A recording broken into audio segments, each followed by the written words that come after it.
I have a confession to make to you guys. I absolutely love ghost hunting TV shows. Ever since I was a little kid, I've loved watching middle-aged men walk around strangers' houses and yell at the walls. Zach Bagans' face is on my TV screen at least 5 times a week. The pure entertainment value is, quite frankly, unmatched. And if you know me, if you've been watching this channel now, you know I love horror games, and I also love multiplayer horror games. So of course, when I first heard of Phasmophobia years ago, I thought it looked fun as hell. A multiplayer horror game where you walk around houses and buildings with an EMF reader and a camcorder, and it's allegedly actually scary. That's a game I didn't know I needed in my life until I was exposed to Phasmophobia way back in the day. But of course, for the longest time now, Phasmophobia has only been playable on PC, and I don't play games on a PC. I play all my games on a console. But practically every week for over a year now, I've been Googling Phasmophobia console release date, Phasmophobia console release date. And it's been delayed over and over and over again, like a carrot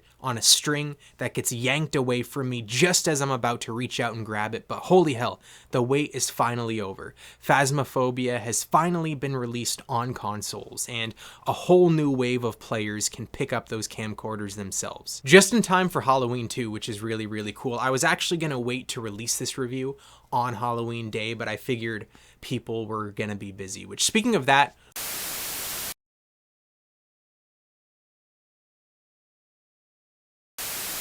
what are you doing for Halloween? Let me know in the comments. I'm curious. I'm curious what you guys get up to when you're not gaming. For me, I'm probably gaming all day. Dragon Age the Veilguard comes out on Halloween, and I am so hyped for that game. I'll have a review for it later this week. But anyways, I've been playing Phasmophobia a lot, which means I have a lot of thoughts that I want to share with you guys. So I'm going to jump into the review. I'm going to show you guys some raw gameplay. But before I do that, hit that subscribe button if you haven't already. If you're new here, I talk about video games all the time on this channel. Day one reviews, other video game discussions. But enough with this introduction. Let's talk about Phasmophobia.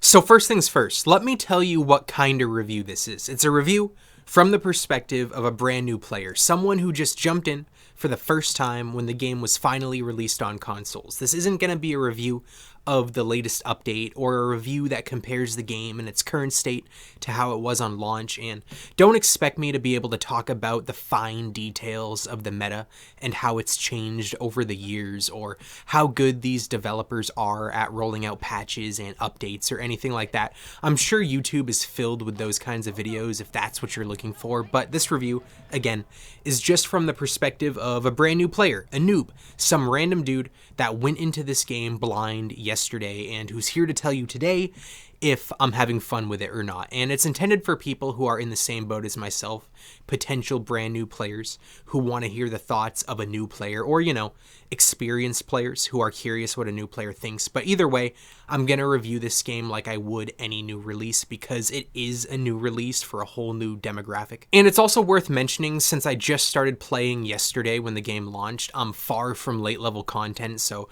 consider this to be more of a first impressions review. But anyways, with all that being said, what exactly is Phasmophobia? What kind of game is this?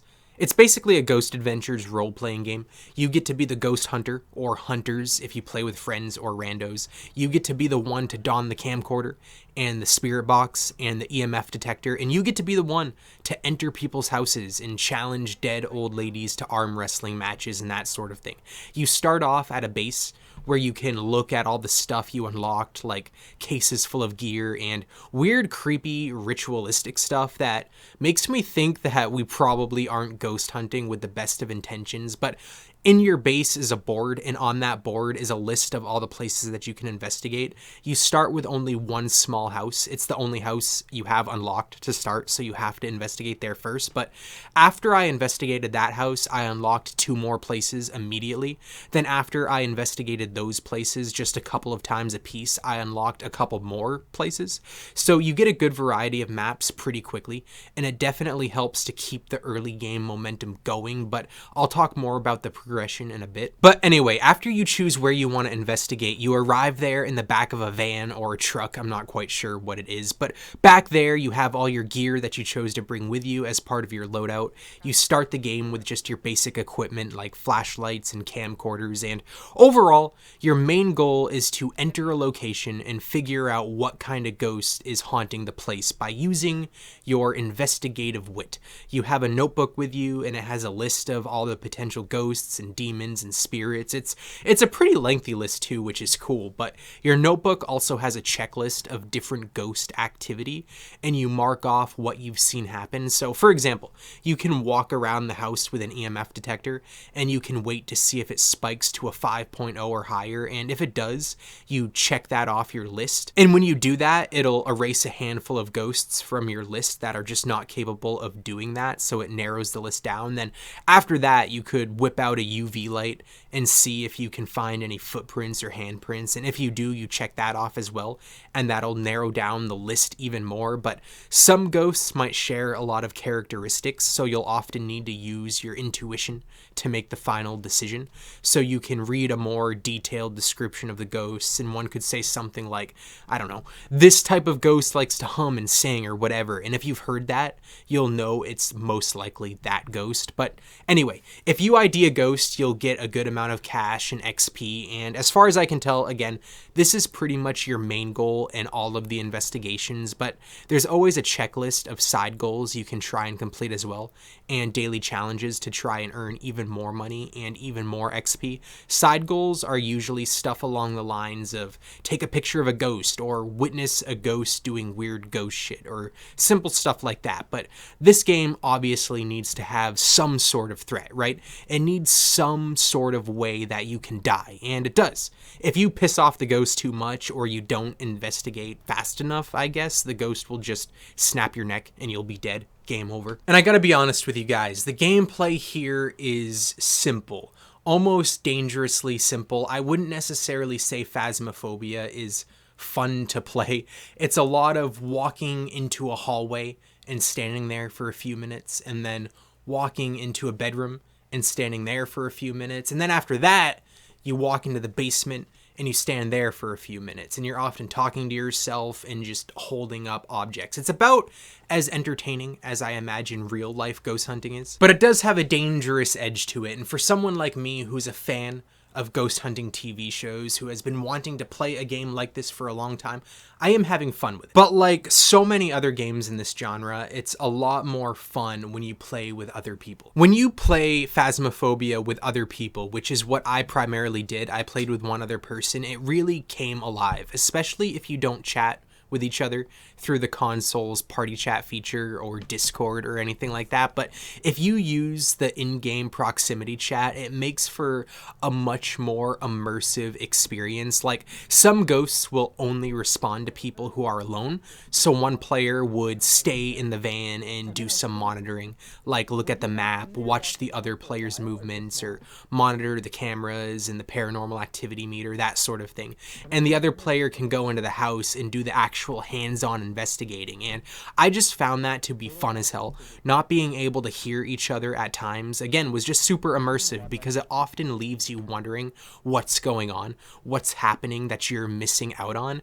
Is your teammate just going through the pantry looking for Oreos, or are they lying dead in the basement as a spirit just teabags their chest? Playing with other people just really elevates this game to a level that you can't get to playing by yourself, at least in my opinion. But obviously, like so many games in this genre, you gotta want to have fun. You and whoever you're playing with have to go into the game with the mindset of either fully committing to the ghost hunter roleplay or committing to just messing around and having fun.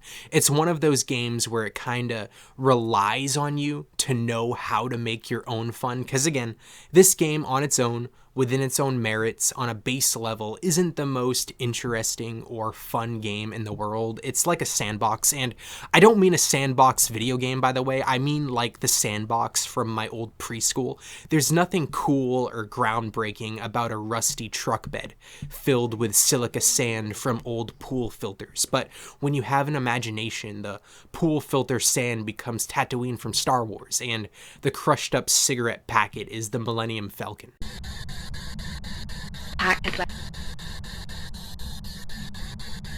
killing.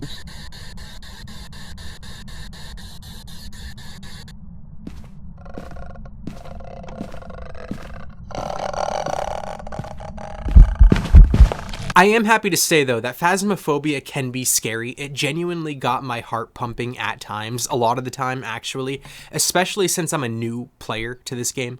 It took me a few matches before I knew how to play properly. I can't tell you how many times I started to hear freaky shit or see, like, I don't know, the resemblance of a ghost in the distance, and it started walking towards me, and I can't see shit because all the lights are off and I can only see through the night vision on my camcorder, and my dumbass would just drop the camera by mistake, and I'm left alone in pitch black so the ghost can do whatever the hell it wants to me. It can be genuinely scary.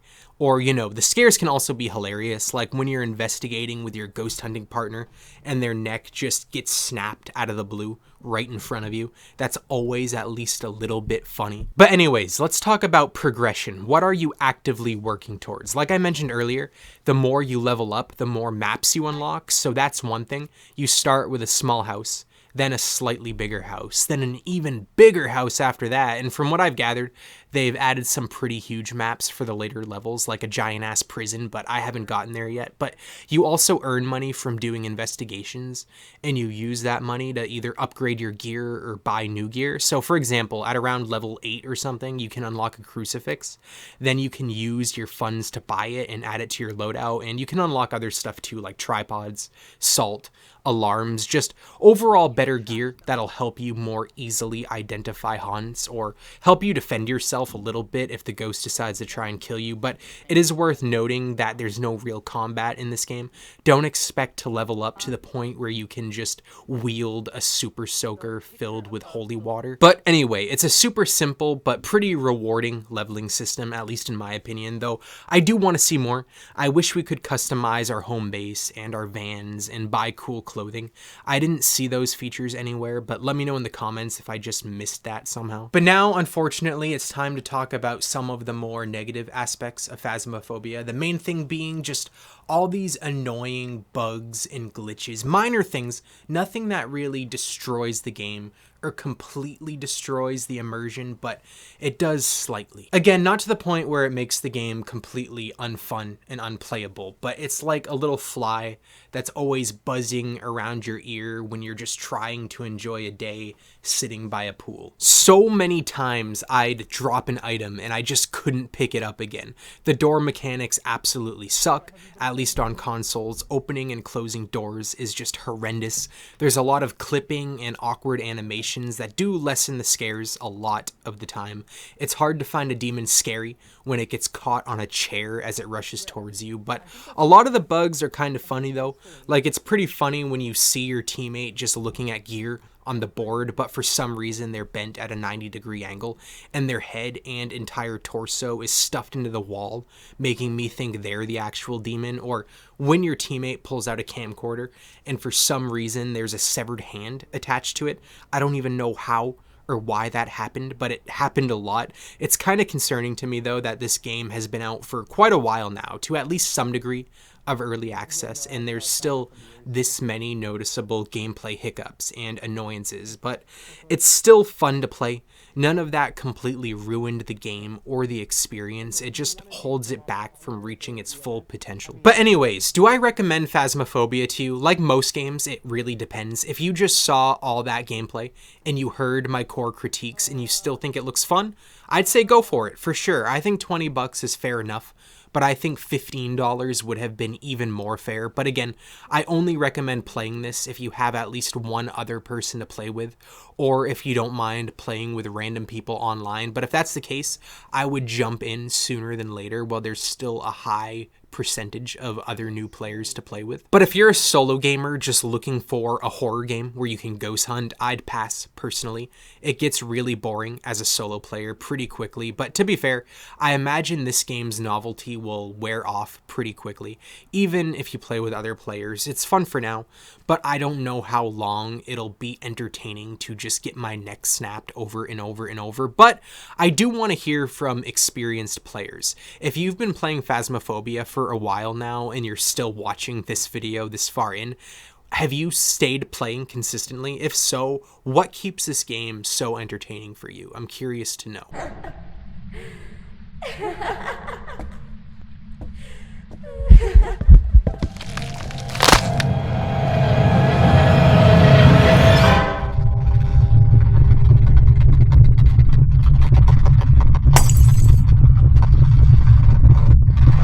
But anyway, that's my quick and brief thoughts after playing Phasmophobia for the better part of a day and a half. Is it as fun as I wanted it to be? Honestly, even though I was looking forward to this game, like I said, I've been looking forward to it for years, and I'm a fan of ghost hunting TV shows, my expectations weren't that high because I knew the budget. I knew it was a smaller, indie-esque game. I was never expecting this game to be a technical masterpiece. I was just expecting it to be a game that I could have fun with, and I am having fun with it. So I do really like this game at the end of the day. Again, I'm not sure how long I'll want to play it for. I can't imagine this is a game I'm going to be playing off and on for years. That's a little unfortunate, but it's a game that is worth the $20 bill that I spent on it. What are your thoughts on Phasmophobia? Whether you've been a player for years or you're a brand new player like me, I'm curious what you think about the game. Let me know in the comments down below. And if you haven't played it yet, I'm curious, are you going to?